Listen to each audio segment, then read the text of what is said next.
Fashionable बहू, संस्कारी ननद। शोभा की इकलौती बेटी साहिल ने एक फैशनेबल लड़की विभा से लव मैरिज कर ली और उसे अपने घर ले आया। उसकी माँ ने दोनों को देखा तो बोलने लगी, अरे साहिल, ये किस नाटक वाले को ले आया तू? और इसने ये इतने छोटे कपड़े क्यों पहन रखे हैं? माँ, ये नाटक वाली नहीं, आपकी बहू है। मैंने इससे शादी कर ली है। विभा, माँ के पैर छुओ।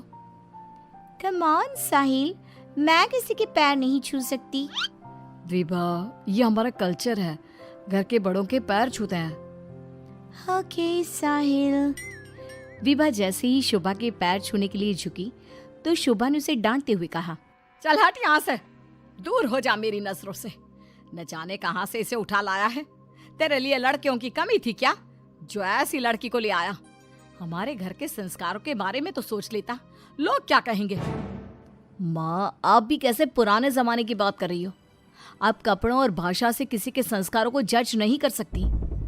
साहिल ने अपनी माँ को समझाने की बहुत कोशिश की, लेकिन वो कहाँ कुछ मानने वाली थी। शोभा अपनी बहू के कपड़ों और स्टाइल की वजह से हमेशा उसके कैरेक्टर पर टिप्पणी करती रहती। एक दिन विभा अपनी सास के लिए चाय बनाकर लाई। गुड मॉर्निंग मॉम, ये आपकी टी। ऐ छोरी, तुझ में संस्कार नाम की चीज है या नहीं? गुड मॉर्निंग ना बोला कर मुझे। हमारे यहाँ बहुएं पैर छूती है और तूने ये कैसे कपड़े पहने? देख जरा मेरी बेटी रानी को, सीधे सादे कपड़े पहनती है वो। मॉम, आपकी बेटी को फैशन की बिल्कुल भी नॉलेज नहीं है। उसी तो आप तंबू भी दे देंगी ना तो वो तंबू भी पहन लेंगी। देखो माँ, भाभी कैसे मेरा मजाक उड़ा रही हैं। रानी, मैं तुम्हारा मजाक नहीं उड़ा रही, मगर ज़रा देखो खुद को, कैसी लग रही हो। तुम्हें फैशन का बिल्कुल भी सेंस नहीं है। कुछ तो लड़कियों वाली हरकतें किया करो। चलो कोई बात नहीं, मैं आ गई हूँ ना, सब सिखा दूंगी। इतना कहकर विभा वहाँ से चली जाती है और रानी सोचने लगती है, भाभी आपने मेरा मजाक उड़ाकर अच्छा नहीं किया। अब देखो मैं कैसे आपको इस घर से बाहर निकालती हूँ। अब रानी हर समय अपनी भाभी की कमियां ढूंढने में लगी रहती। रानी की माँ तो विभा से नफरत करती ही थी, लेकिन घर से निकालने के लिए जरूरी था कि साहिल भी विभा से नफरत करे। एक दिन घर में पूजा हो रही थी। घर के सभी सदस्य पूजा में शामिल हुए, लेकिन विभा नहीं हुई। जब पूजा खत्म हुई तो रानी ने कहा, भैया माना कि भाभी फैशनेबल हैं, लेकिन इसका मतलब ये तो नहीं कि वो भगवान में बिल्कुल आस्था ना रखे। उन्हें पूजा में तो आना चाहिए था ना। हाँ बेटा, तूने अपनी मर्जी से शादी तो कर ली, अब अपनी मॉडल बहू को घर के तौर तरीके तो सिखा दे। अपनी बहन और माँ की बात सुनकर साहिल विभा के पास गया और उससे कहने लगा, विभा, आज घर में पूजा थी, तुम क्यों नहीं आई पूजा में? पता है लोग कितनी बातें बना रहे थे। माय डियर हस्बैंड, इतना गुस्सा क्यों हो रहे हो? जरूरी नहीं कि भगवान को खुश करने के लिए पूजा में शामिल होना पड़े। जब भगवान को दिल से याद कर लो ना तो बस उसी समय होगी उनकी पूजा। विभा, तुम शब्दों के जाल में मुझे मत फंसाओ। मैं जानता हूँ तुम इन सब चीजों को नहीं मानती, लेकिन तुम माँ की खुशी के लिए ही चली जाती। कम ऑन डार्लिंग, तुम तो छोटी सी बात को खींच रहे हो। मुझे पूजा में जाने से कोई प्रॉब्लम नहीं थी। मुझे किसी ने बताया ही नहीं पूजा के बारे में। अगर माँ या रानी बता देती तो मैं चली जाती। इसी तरह दोनों में काफी देर तक बहस चलती रही। अब विभा की ननद और सास किसी न किसी बात पर दोनों का झगड़ा करवाती रहती। जो भी शोभा के घर आता तो वो उसके सामने अपनी बेटी और बहू की तुलना करती। एक दिन उनके घर पर उनकी पड़ोसन आई। शोभा बहन, कैसी हो? कहाँ है आपकी फिरंगी बहू? अरे घूम रही होगी आधे कपड़े पहनकर कहीं। जब से आई है जीना हराम कर दिया है। शोभा बहन, वैसे जो भी हो, आपके बेटे साहिल ने ऐसी लड़के से शादी करके सही नहीं किया। आपके घर में सब कितने संस्कारी हैं। आपने अपनी खुद की बेटी की कितनी अच्छी परवरिश की है, और आपकी बहू, उसके तो पूरे मोहल्ले में चर्चे हैं। हाँ बहन, बात तो सही कह रही हो। एक मेरी बहू है जिसे ना बात करने का तरीका आता है, ना कपड़े पहनने की तमीज़ है, और एक मेरी बेटी है, संस्कारी, सुंदर, सुशील, सर्वगुण संपन्न है मेरी बेटी।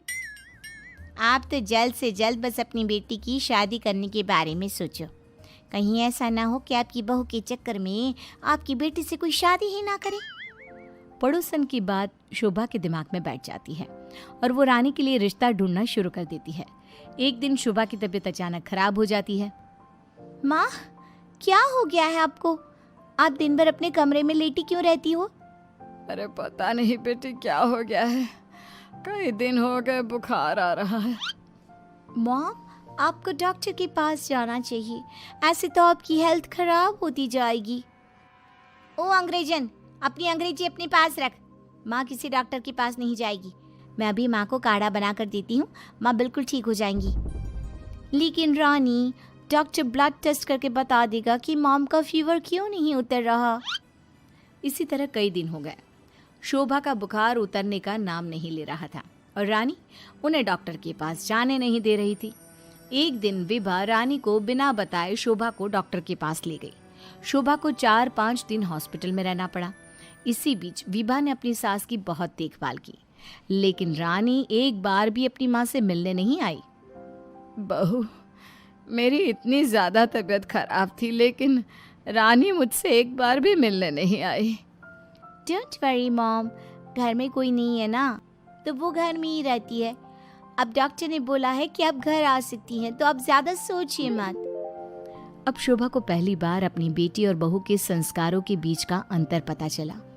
शोभा अपनी बहू को प्यार करने लगी।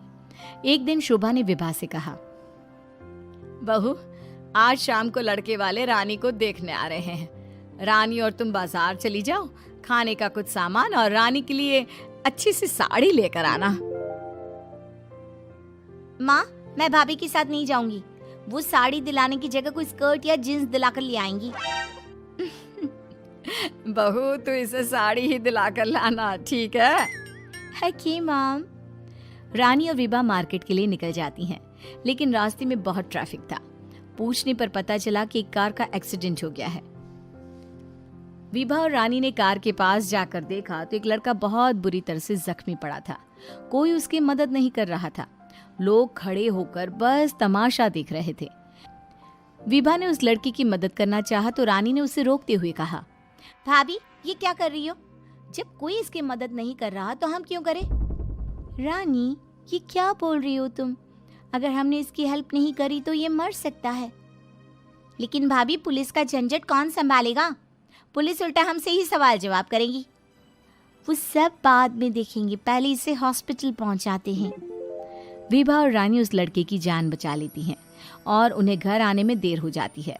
शोभा उनसे पूछती है, तुम दोनों को इतनी देर क्यों हो गई आने में?